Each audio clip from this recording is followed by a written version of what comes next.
Welcome to 1 in Millions, the real UPSC model interview. കഴിഞ്ഞ UPSC main എക്സാമിന് ശേഷം final ഇൻ്റർവ്യൂവിലേക്ക് 100-ൽ മുകളിൽ കുട്ടികളാണ് കേരളത്തിൽ നിന്നും സെലക്ട് ചെയ്യപ്പെട്ടിരിക്കുന്നത്. ആൻഡ് ദാറ്റ് ഷോസ് യങ്സ്റ്റേഴ്സ് എത്രത്തോളം സീരിയസ് ആയിട്ടാണ് ഇപ്പോൾ UPSC എക്സാം അവരൊരു കരിയർ ഓപ്ഷൻ ആയിട്ട് കാണുന്നത് എന്നുള്ളത്. ആൻഡ് സിവിൽ സർവീസ് എക്സാമിന് പ്രിപ്പയർ ചെയ്യുന്ന കാൻഡിഡേറ്റ്സ് 3 ഘട്ടങ്ങളിലൂടെയാണ് കടന്നു പോകുന്നത്. That is the prelims exam, then the mains exam and then the final interview. ഇതിൽ പ്രിലിംസ് എക്സാമും മെയിൻസ് എക്സാമും കാൻഡിഡേറ്റ്സിൻ്റെ നോളജ് അറിയാൻ വേണ്ടിയിട്ടാണ്. എന്നാൽ the final interview is to assess their personality. ഇന്നിവിടെ നടക്കാൻ പോകുന്നത് UPSCയുടെ ഫൈനൽ ഇൻ്റർവ്യൂവിൻ്റെ ഒരു മോഡൽ വേർഷനാണ്. ഒരു കാൻഡിഡേറ്റ് ആ ഇൻ്റർവ്യൂവിന് എങ്ങനെ ഇരിക്കണം, സംസാരിക്കണം, ബിഹേവ് ചെയ്യണം എന്നൊക്കെയാണ് ടെസ്റ്റ് ചെയ്യപ്പെടുന്നത്. ആൻഡ് ഇന്നിവിടെ നമ്മളെ സഹായിക്കുവാനായിട്ട് ഒരു പാനൽ ഓഫ് എമിനൻറ്റ് പേഴ്സണാലിറ്റീസ് എത്തിയിട്ടുണ്ട്. നമ്മുടെ ഇന്നത്തെ പാനലിസ്റ്റുകൾ retired IAS KT Chacko, former Director General of Foreign Trade, Government of India, Dr. B. Ashok IAS, Secretary of Ayush Sports, Government of Kerala, A. Hemachandran IPS, Director General, Fire and Rescue Services, Dr. Gopalakrishnan, Professor of English, Chairman, Amrita Civil Service Academy. Hello. Hello. Congratulations. Thank you. So, means ingane kazhinju, interview nu vendi wait cheyunu. Can you just give a small introduction about yourself? Okay, my name is Gautam. I'm from Kozhikode. I did my engineering from Velu Institute of Technology. Okay. And I passed out in 2015. This is my first attempt. First attempt തന്നെ എത്തിയിരിക്കുകയാണ്. So, എവിടെയെങ്കിലും training എന്തെങ്കിലും എടുത്തിട്ടുണ്ടോ or it was like self preparation? പല സ്ഥലത്തും പലതിനുമായിട്ട് ഇങ്ങനെ പോയിട്ടാണ്. അപ്പോൾ കാര്യമായിട്ട് സ്വന്തമായിട്ടാണ് വായിച്ചു. പിന്നെ ഒരു ഓറിയന്റേഷൻ കിട്ടാനായിട്ട് ഒരു സ്ഥലത്ത് പോയി. Okay, so ഡിഗ്രി കഴിഞ്ഞായിരുന്നു ഇത്തരത്തിലുള്ള ഒരു ആഗ്രഹം ഉണ്ടായത്? Even before that you were inspired? Degree കഴിയാറാകുമ്പോൾ, ഡിഗ്രി പകുതിയാകുമ്പോഴത്തേക്ക് ഇത് വേണ്ടാന്ന് നമുക്ക് തീരുമാനമായി. പിന്നെ കഴിയാറാകുമ്പോഴത്തേക്ക് എന്താ വേണ്ടതെന്നും തീരുമാനമായി. Okay, so ഏതാണ് സിവിൽ സർവീസിലെ ഏത് പോസ്റ്റിലേക്കാണ്? IAS ആണ് പ്രിഫറൻസ് കൊടുത്തിരിക്കുന്നത്. സെക്കൻഡ് IPS ഉണ്ട്. Okay, so ഫസ്റ്റ് അറ്റംപ്റ്റ് തന്നെ ഫൈനൽ ഇന്റർവ്യൂ വരെ എത്തുക എന്ന് പറയുന്നത് ഇറ്റ്സ് നോട്ട് ചെറിയ കാര്യം. സോ അങ്ങനെ ആസ്പിറൻസ് ആയിട്ടുള്ളവർക്ക് വേണ്ടിയിട്ട് ഗൗതമിന് കൊടുക്കാനുള്ള ഒരു നോട്ട് എന്താണ്? ഇല്ല, അത് ഞാൻ തന്നെ ഇപ്പോൾ കൺസിഡർ ചെയ്യുന്നത് ഭാഗ്യമായിട്ട് തന്നെയാണ്. ഇപ്പോൾ ചെയ്യുന്നത് ചെയ്തു, പക്ഷെ അതേപോലെ എൻ്റെ അത്ര തന്നെ വർക്ക് ചെയ്തിട്ടുള്ള കുറേ ആൾക്കാർ കിട്ടാത്തതും എനിക്കറിയാം. അപ്പോൾ don't get disheartened if you don't get it. Otherwise if you do get it, consider yourself lucky. Okay, so ഒരു റേറ്റിംഗ് സ്കെയിൽ 10-ൽ നോക്കിക്കഴിഞ്ഞാൽ എവിടെയായിരിക്കും ടെൻഷൻ നമ്മൾ റേറ്റ് ചെയ്യുക on a scale of 10? Tension okay, ഒരു 6-7 അത്ര വേണം തോന്നുന്നു. ഇല്ലെങ്കിൽ ഒരു വേണമെന്ന് പറച്ചില്ലേ ഉള്ളൂ തോന്നുന്നു. You look super cool. Okay, so all the best. I will be waiting here. തീർച്ചയായിട്ടും തിരിച്ചു വന്നിട്ട് share your experience with us. Okay, thank you. Morning sir. Yeah. Good afternoon. Please be seated. Thank you, sir. So, Mr. Gautam Kumar, Yes, sir. you are coming from Kozhikode, Yes, sir. and basically you are a computer science engineer. Yes, sir. After graduating, have you been doing something, though not formally, relating to your field of study? Yes, sir. Soon after I graduated, I did a 2-month project in Delhi under Professor Madhu Kishwa when she was working in the Center for Study of Developing Societies. It had to do with the street vendors of Nehru Place and the traditional street artists of Delhi. Okay, okay. You have taken sociology Yes, sir. for your civil service. Yes, sir. As a society, Yes, sir. there is always vulnerable sections Yes, sir. which the society has to care for, and in India particularly the position of elderly Yes, sir. is getting quite vulnerable, Yes, sir. and if you are an administrator in an area where lot of elderly people are impacted adversely because of various factors, Yes, sir. what initiative would you bring in to take care of the aged? Yes, sir. So, I think, sir, in sociology we have a concept for this phenomenon called ageism, where the elderly are badly treated in comparison to the others. So, sir, there was an initial discussion back home between a group of people which I was party to, which was dealing with this particular issue. And I think there was the new idea emerged there, which I would probably support. It's called Second Life, which basically says that when a person retires, that is, so at that point of time, the person has already completed all his responsibilities, he has got his children married off. So I think that is a point of time where a person can look to himself and see what he wants to do next, what he really wants to do, what he wants to do for himself. Because most of the times, because of the commitments, people might have taken up jobs that they're not really preferred. So a project which would help them with something like career guidance for the elderly, so that they can be gainfully employed in many sections, whatever that is possible. So maybe a project like that, where they can play a significant role in society, would be launched. What are broadly the types of neglect or abuse which the elderly is facing in the country? So traditionally, Indian societies where elderlies are revered, elderly people are revered. So right now, I think it also has to do with the transition to a market economy, where if you can't really provide to the economy, then you're not looked up with respect. So there's a massive loss of respect which the elderly in traditional Indian society are used to. They're used to being respected, they're used to being held in high esteem, but I think that is reducing now, sir. And apart from that, there is also this notion that they are not able to contribute effectively to society. So that is also another issue that is emerging. Many a times it is felt that it is not so much the capacity to contribute effectively to a household. Yes, sir. And therefore they are becoming irrelevant. Yes, sir. It's also sometimes said that the type of new economy, yes, sir, in which society is moving into, yes, sir, their traditional knowledge has lost its relevance.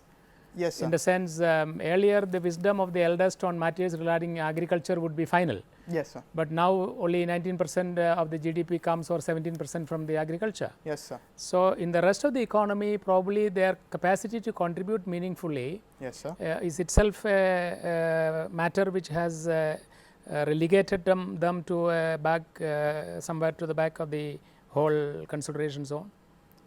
Yes, sir. So the problem here is that we do not look at innovative ways to approach this issue. Like you said, sir, in earlier times when they had this backing of their traditional wisdom, they could actually have played an important role. But now I think with modernization, what we need to look at is using their traditional wisdom and trying to conform that to modern versions. For instance, if you have any traditional system of agriculture which they have been following, probably look to use technology, look to use advances to improve upon that and maybe modify that in the present context. Because what was successful then can also be successful now with given certain improvements. Again, this is a very general point. I'm not really specific about anything, but this is how is the state taking care of the elderly? Are there any laws and rules and systems in place? Sir, I'm aware of this act called the Welfare of Senior Citizens and the Elderly. I'm not exactly sure of the name, but it is along that line, where people are mandated to pay a pension or for the maintenance of the elderly. But however, I also know that it is poorly maintained, because even if they're not given maintenance, the elderly are reluctant to take it up with the officials owing to many societal issues. Is abandonment of parents a criminal offense? I'm not really sure if it's a criminal offense. I'm not sure how it's classified.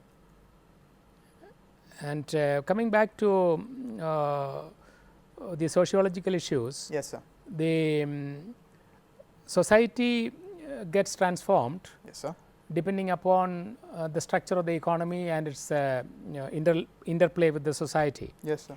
So do you think that the globalization and opening up of the economy, yes, sir, has made changes to the structure of the household and how the individual relates to the immediate society. Yes, sir. And what we just discussed right now about ageism is one example of that, sir. Because of the changes in the economic system, because of commodification, because of marketization, I think there's been a change in almost every field, not just with society, with even the political side as well. You have been a student of science.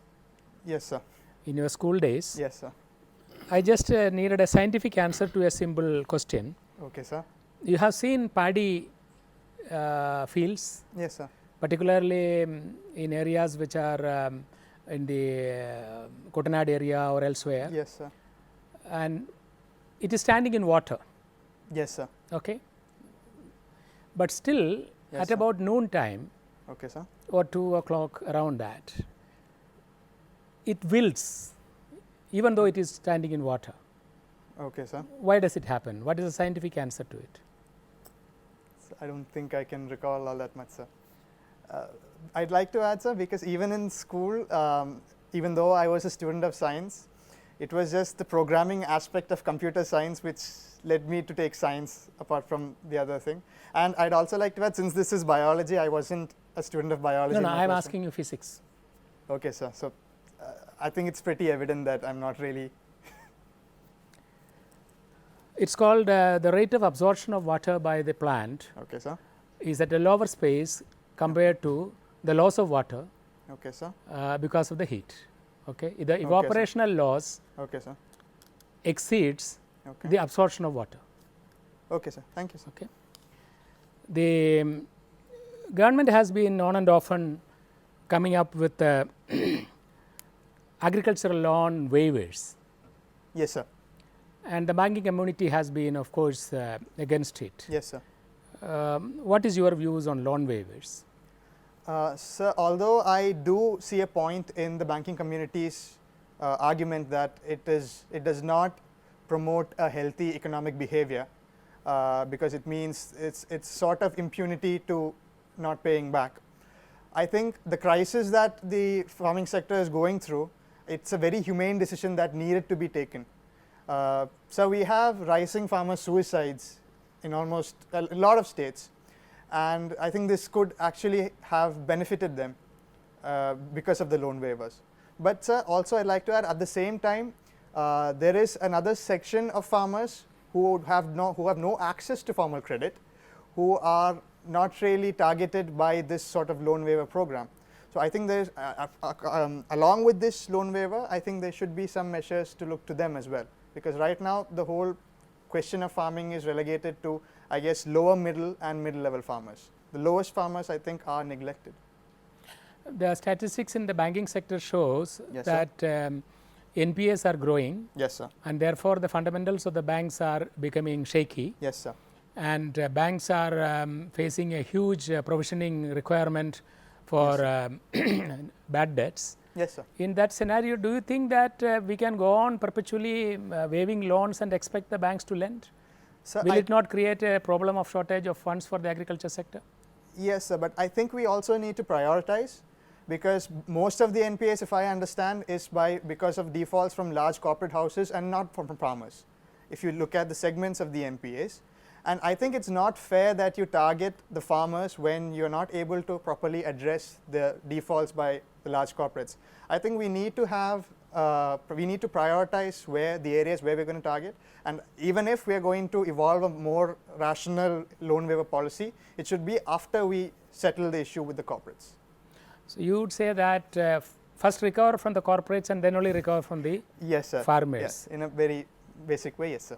Is it something which is going to be practical? Because the corporates would say that they borrowed under certain assumptions of investment fructifying. Yes, sir. And like in any other business, yes, some sir. businesses will flourish, some will die, yes, sir. some will flourish. So therefore, there is a risk which they took. Yes, sir. And therefore, that risk is something not voluntary.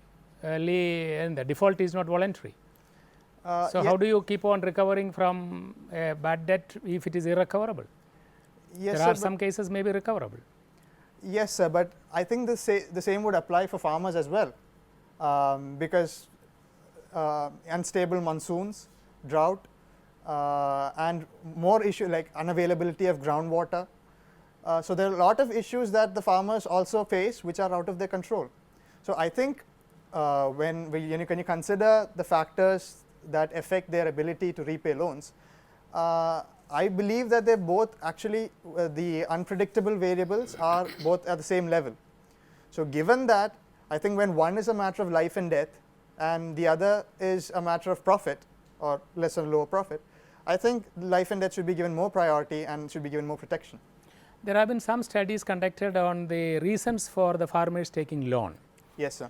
And it has been found that actual agricultural purpose for which loan was taken was only a small percentage. Okay, sir. Compared to the money being utilized for shaving off the head of children, Okay, the weddings, okay, sir. the illness in the family, Okay, sir. and multiplicity of other requirements for funds. Yes, sir. So, what would be your prescription as an administrator? Yes, sir. That should there be avenues for lending for such purposes? Yes, sir. From alternate lending structure, Okay, sir. and not from the agricultural loan kitty of the banks?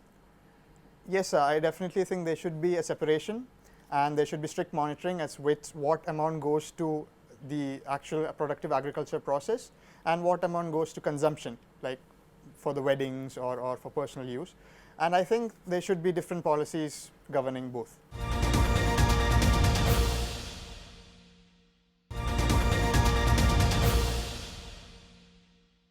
Gautam, your biodata is very interesting. You are interested in origami, Yes, sir. then amateur street magic. Yes, sir. I am interested in knowing something about this amateur street magic. Yes, sir. What exactly you have been doing and Sir, it is because when I was little, I think around my 5th grade, around that time my mother mostly had this habit of making me join all these summer courses, dance class, singing class, drawing class, and one of those classes was magic. And this was the one course that I completed. All the other course I dropped in between. And ever since then, I have been I have been watching these magic shows. I have been learning some magic myself. And even during my project in Delhi, among the traditional street artists, a major chunk were magicians. you performed, your project was part of what? It was something that I did by myself out of my own interest, sir. Okay. So there I had also met a lot of traditional. So before I met them, there was a huge gap where I had almost forgotten about all my magic, but talking to them, seeing their enthusiasm, and it sort of got me to brush up my You were skills. doing street magic or street play? Magic, sir. Street Magic. There are street magicians in India as well, sir, like Madars and Indian street magic is famous for some items. yes, sir. Like The great Indian rope trick, sir. And there is also a trick called the Indian mango tree trick. you can do some of these things. Unfortunately, sir, the great Indian rope trick is a secret that is highly guarded by the community. While there are alternatives to do it using technological advances, how the street magician with limited assets, with limited resources manages to pull it off is something that is tightly guarded. And I had the opportunity to talk to one of the people who was regarded as the one to give new life to the trick, sir. His name is Ishamuddin, and he did it after researching the trick which was mentioned in Jahangirnama. So you come across a number of people in, Yes, sir. in the rural areas, sometimes in urban slums Yes, sir. also performing street plays, street Yes, sir. songs, magic, Yes, sir. quite a lot of activities, and many of them could be skilled. yes, sir. How do you, as an administrator, if you have an opportunity, is Yes, it sir. possible to use their skills more productively and bring them into some kind of viable, profitable living? Yes, sir. I think, sir, there is this statement by one of the magicians which I'd like to quote. He said, "For the longest time, India was known as the land of the snake charmers." So these are the snake charmers. These are the identity of what India used to be for a long time. And so I think we need to have programs where there are avenues for them to perform, where there are multiple stages, shows, and there is also a societal conception, sir, because they don't look rich. Even when there are festivals, when they are approaching the authorities for space, they're denied space because they don't look the part. So I think there also needs to be more change in the societal perception on magicians and street artists. And sir, already a lot of them have been traveling abroad, performing in stages in Russia, France, and all of that. But due to a lot of reasons like their inaccessibility to the formal credit system, they are stuck in a cycle of debt because they borrowed earlier from this thing. So I think we need a holistic strategy, sir, addressing various parts of their lives. You think their space is actually coming down, dwindling, or is it expanding, or what is the situation? If you look at, so you are from Calicut. Yes, sir.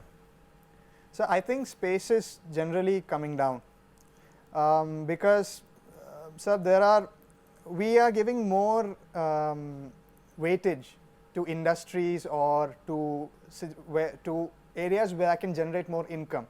So street performing is not something that can ideally compete with, let's say, IT industry or something in terms of generating income. So one of the basic necessities these people have is for a space, a venue, and land is also a very precious asset that is under immense pressure, sir. So okay, we will leave it at that. Okay, sir. Then you are interested in reading. Yes, sir. What kind of books you read? So both fiction and non-fiction, but mostly non-fiction, sir. Like? So the last one, that non-fiction book that I read was B.R. Ambedkar's What the Gandhi and the Congress Did to the Untouchables. That is from the selected works of Ambedkar, or? Sir, the Ministry of External Affairs had published a collected work of Ambedkar, I think sometime last year. So I downloaded the entire list of PDFs and I was reading randomly out of that, and that is when I read this, sir. So what is your view on that? So I think the approach of Mahatma Gandhi and Yes. Ambedkar. yes, sir. What were the similarities and what were the differences? Both were interested in the uplift of Dalits. Yes, sir. Sir, I think once you read Ambedkar, I don't think you could say that Mahatma Gandhi was as interested in uplifting the Dalits as Ambedkar was. Because most of Mahatma Gandhi's programs involved superficial changes, whereas Ambedkar was concentrating on political empowerment, on economic empowerment, and whereas while Mahatma Gandhi did speak about calling them Harijans and giving them, when it came to substantial action, I think Ambedkar is in an altogether different plane when it comes to this issue. Can you indicate one example where Gandhiji opposed a Yes, sir. substantial initiative for improving the lot of Yes, sir. heritage? The communal awards, sir. Mahatma Gandhi went and announced a fast unto death if the untouchables were given separate electorates, sir. But how that would have altered the condition of the untouchables?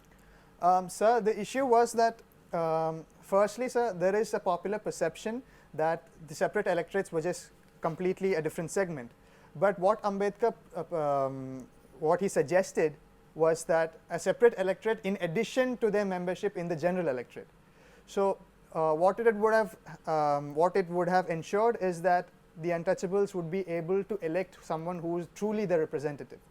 Whereas even when it's in a general electorate, even if seats are reserved, if everybody can vote for a reserved seat, then that would mean that the majority who support, including the upper caste, would be the winner of that seat. That person need not be an actual representative of the untouchables. So that was Ambedkar's main criticism towards Gandhi, and I think that's valid, sir. Yeah, but that was only a political idea. Yes, sir. Difference in idea as to how to uplift the Dalits. Yes, sir. Dalits. Yes, There sir. could be differences in approaches. Yes, sir. Like even Dalit leaders at later stage, they never went for the Ambedkar idea. Like if you take Kanshiram, Yes, sir. who was the tallest leader, even they don't espouse that cause of Yes, sir. Ambedkar. Yes, sir. So, I think, sir, we'll have to look at it in a historical context, sir. This was when Ambedkar proposed this. This was a time where different communities were proposing measures to safeguard their interests. Like there was the communal electorate initially given to the Muslims, and Ambedkar's demand was in a similar that fashion. is the point, even that was done away with, Yes, sir. later done away with. Yes, sir. So, what Mahatma Gandhi propounded, that found acceptance even among the wider the population, even leaders at all levels. Yes, sir. No, but unfortunately, sir, the wider population need not always be representative of this particular segment, sir. The wider population contains a majority of Hindus who are either upper caste or middle level caste, and does not include the scheduled caste whose interests Ambedkar was supporting. So, your argument is it that Mahatma Gandhi was not really genuinely interested in the uplift of Dalits? No, sir, because if you look at Mahatma Gandhi's practices in his own ashram, you can see that on a personal level he did appeal, he did want to make a change. However, he also understood, being the shrewd politician that he is, that if he were to put this in the mainstream, this sort of effect in the mainstream, it might alienate the majority of the Hindu support. So, what Mahatma Gandhi followed was a very smart and shrewd political move, whereas Ambedkar, he laid more emphasis on uplifting the so-called scheduled caste, rather than creating a mass political movement against British rule, which Gandhi had as his priority. And you have read this Annihilation of Caste, Yes, sir. and what is the fundamental argument in that? So, the fundamental argument is that caste is the basic argument is that caste is not only a division of labor, but it is also a division of laborers. So, in order for any sort of progressive politics in the country or progressive life in the country, which Ambedkar I think would agree with the idea of a class based rather than caste based sort of politics, you needed to annihilate the idea of caste, and that could only be done if you annihilate one of the fundamental notions as Ambedkar saw it of Hinduism, which is the caste system. So, it can be described as anti-Hindu in that sense, because Ambedkar saw it as defining feature of Hinduism. Probably that was also an objection of Mahatma Gandhi, because Yes, basic. sir. And one last question, do you think in this respect, Yes, sir. compared to the views of Ambedkar, Yes, sir. the Marxists who were Yes, sir. going by the class criterion, Yes, sir. whether they failed in recognizing the importance of caste and also using it as a means for attracting more people into the class criteria within them? Yes, sir, definitely, sir. So, there was this dogmatic stand that class politics was different from caste politics, and that caste was only a manifestation of class, or solidified class is what they call caste, which is not true, sir. There is a difference between class and caste. But Ambedkar himself was not in support of communism at that point of time. Sir, Ambedkar had initially approached the communists because he saw them as somebody who stood for the oppressed. But he was disillusioned, sir, by the progress of the communist movement, which refused to recognize caste as a major criteria. Also, sir, the Communist Party for a long time has been headed by upper caste, and there was Ambedkar's opposition Yes, sir. to communism, was it because of the leadership's approach, Yes, or sir. was it ideological? There was both, sir, because the communist ideology sees everything in terms of class war or class struggle. It was more ideological. Yes, sir. Okay. I am quite impressed by your grasp of Ambedkar. Very few students actually Thank you, managed sir. to read Annihilation of Caste and the other book. Anyway, my question is different. Yes, sir. We have been hearing about curative and preventive medicine, Yes, sir. but now this palliative medicine, Yes, sir. it is mentioned in your CV. Yes, sir. Can you tell us what is the difference? Sir, palliative care is a holistic care of the patient, sir, which involves catering to the spiritual, emotional, mental, as well as physical needs of both the patient and his family members, sir. It is a patient-centric form of treatment where you're not trying to cure the illness, but you're trying to make the patient feel better. Is it especially applicable these days with a lot of rise in lifestyle diseases or diseases which cannot be in the conventional sense cured? Is Yes, it sir, finding more application? Yes, sir. Many studies, I believe, have shown that a lot of people undergo a large phase of being in a state of being bedridden before passing away, sir. So everybody in that position would be in need of palliative care, sir. I mean, addressing just their medical needs will not do. I think there is a lack of emphasis on the human aspect of the patient, sir. And I think palliative care is what addresses that. Now, where did this term come from, or is it of introduction from India, or did it come to India from somewhere? Are you? I think there is, I'm not sure, sir, but I think there is a connection with the term hospice, which is from where palliative care came. Hospice was initially used, I think, to refer to institutions where such care was given, but now it has expanded to include a much more wider meaning. My second question would be, you have been a student of VIT. That is, sir. I understand it's the Vellore Institute of. Yes, sir. It's one of the highly rated Yes, sir. private engineering institutions, Yes, sir. educational institutions. Yes, Having been educated there, Yes, how sir. do you view the recent controversies on these private colleges in Kerala? There is a lot of debate. They should be controlled. They are Yes, engaging in unethical practices. They are Yes, sir. harassing students. Yes, sir. What was your experience, and how do you look at this debate? Yes, sir.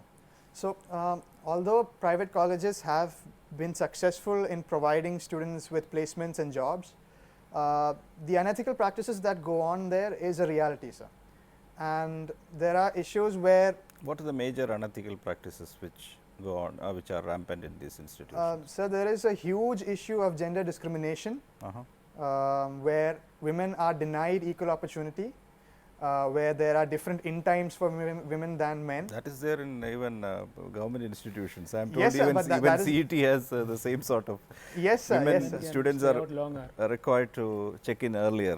Yes, sir. But there is also generally in my college, for example, there was an arbitrary ban on women traveling out during weekends.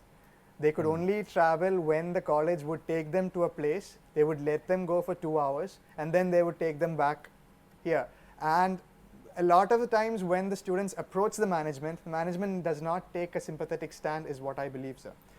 If I can quote, there was this particular incident where No, you are actually on your college. I thought it was a better version, and I was asking your comment on the current controversy. But Yes. seems my example itself was flawed. Okay, let us Yes, go sir, on. yes, Yeah. sir. Yes, sir. So, sir, there was this when there was actually a long protest on Women's Day against all these discriminatory Oh, practices. really? Oh, I yes, see. sir.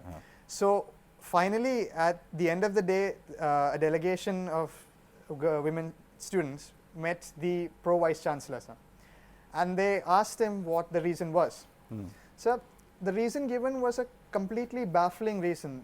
He quoted a recent bank robbery and said that there are issues where students after going out of college get together in gangs and rob banks, and that is why we're not letting girls out.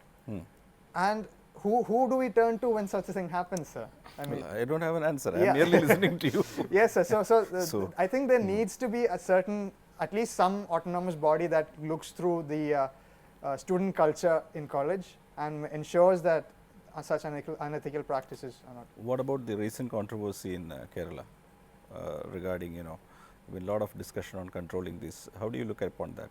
Do they need to be controlled through legislation? I believe they do, sir.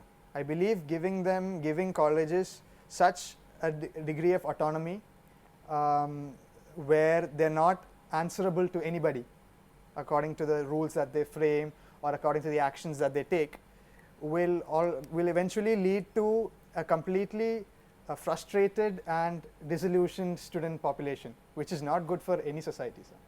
No, I will not comment on a specific case, but when you join that particular college, are you not exposed to the rules of the institution, and are they not taking an agreement from you that you will abide by the rules set by the competent authority of the institution? Yes, so I sir. wouldn't comment on this weekend travel ban, Yes, but sir. is not the institution entitled to command Yes, sir. certain rules of exit, Yes, sir. ingress, discipline from the student body, Yes, sir. Of course it is. like uniforms or wearing a particular hairstyle or prescribing limits for Yes, sir. does not the institution have a role there if they want certain output from the students? Yes, so I think one of the issues is that most of these rules that end up harassing students are not found anywhere in the official rule book, sir. These are just conventions that evolve on their own time. So I think the institutes are also aware that if you put such rules in their official guidebook, then they would disincentivize students from joining there. And we had a lot of, if I may quote another interesting incident, sir, we had a lot of times when the counseling for entrance seats were going on in college. There would be groups of students standing there in order to convince prospective students of the actual reality in college and say, don't join here, go anywhere else, doesn't matter. So I think it's a terrible shame that some such things are happening. Actually, while I used to be a student at the London University, yes, sir. the students were paid 1 day's wages if you would go and assist the incoming prospective students and give them a tour of the entire university. Yes, you would sir. collect a day's wages of almost a faculty member, Yes, sir. roughly $100, £100 I suppose. Yes. They used to pay you if you conduct a walking tour introducing your university to the prospective student. Okay, sir. Appears to be a reverse case. Please. I just want to ask you 2 or 3 questions, very Okay, sir. simple ones. Okay, sir. Now, you read a lot of non-fiction. Yes, sir. Now there is a new kind of writing called palliative literature. Yes. You know, doctors turning to writing. Yes, sir. Now, which is the most recent? Have you read any such book? Sir, I haven't read it, sir, but I'm aware of a book by Paul Kalanidhi. What is the title of the book? I can't recall well, sir. It had something to do with air. Okay. When breath becomes air. When breath becomes air. Thank you, You sir. are not familiar with the. You haven't read the book. Sir, I have the book at home, but I haven't read it yet, sir. Okay. Then are you familiar with another doctor who has taken to writing, Atul Gawande? Yes, sir. Have you read any book by Atul Gawande? No, sir, I haven't really. Again, I have the book called Being Mortal by Atul Gawande at home, but I haven't brought myself to read it yet. Okay. Then coming to websites. Yes, sir. Which is your favorite website other than the ones you designed? Sir, I wouldn't call the websites that I designed my favorite as well. Okay, So, fine. Yeah, I think one website that I frequent is the news website Scroll, sir. Okay.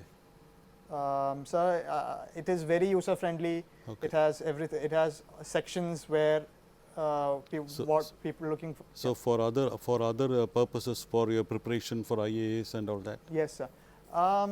So there were a lot of websites, but I feel, sir, these websites that cater to needs of IAS aspirants, they focus more on content than the presentations. Are you aware of a Malayali who has started a website and has become Yes, sir. very popular? Yes, sir. ClearIAS.com, sir. Okay. Okay. Thank you. Thank you, Gautam. Okay. Thank you. Thank you. Yes Gautam എങ്ങനെയുണ്ടായിരുന്നു?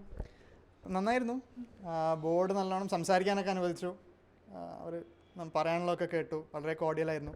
നല്ല experience. So എന്താണ് ഇപ്പം ഗൗതമിൻ്റെ strength ആയിട്ട് തോന്നുന്നത്?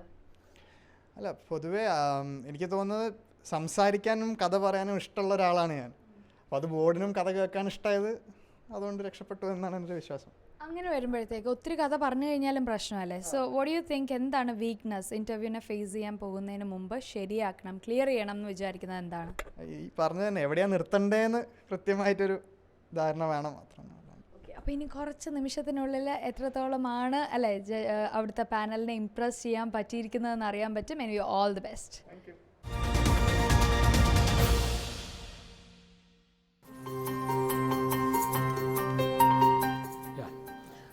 Gautam, we have tried to evaluate you as they would go about in the UPSC. We are happy that your performance has been quite good, and we were pleased to award 72% for the interview. And for your own guidance, a couple of comments only we have to offer you. One is that whenever we read about Gandhi and Ambedkar, depending upon whose arguments are more persuasive, one is always inclined to agree with that. Yes, sir. Or whichever is the book which you read last also can be Okay, yeah. sometimes influencing at the back of your mind. Yes, sir. Because both are great in terms of ideologies and ideas which they try to practice in their life and all that. And there may be arguments on both sides, like the polity not being divided on caste line or something. So, while we appreciate your grasp of Ambedkar, in an actual interview, a little more sort of an approach which is even handed, Okay, sir. maybe somewhat better, don't you think so? And otherwise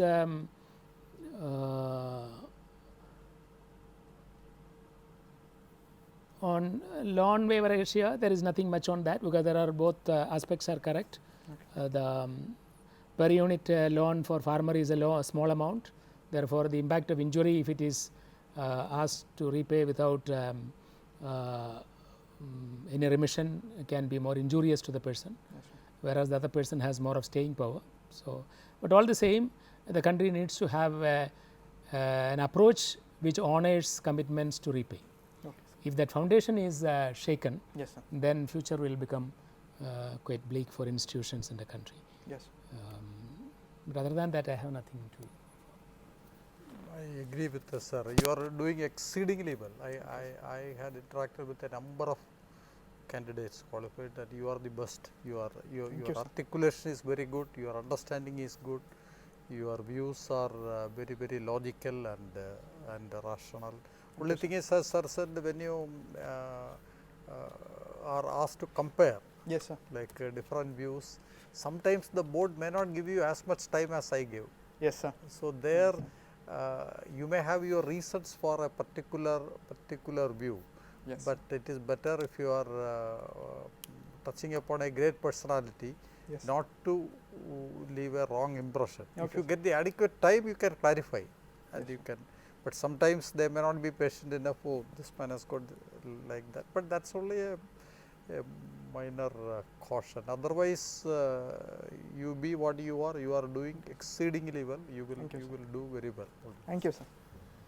No, just that when you bring in anecdotes, Yes, sir. see that they fit the Yes, answer. There was nothing wrong here, Yes. but in the regular interview, Yes, sir. unless there is a fit, it may be better. Since you are very articulate, Yes. the only danger you can commit is to speak a sentence or two more than actually required. Okay, sir. So, take care of it, otherwise your interview was perfect. Actually, you can gauge their mood also. As you Okay, are sir. watching.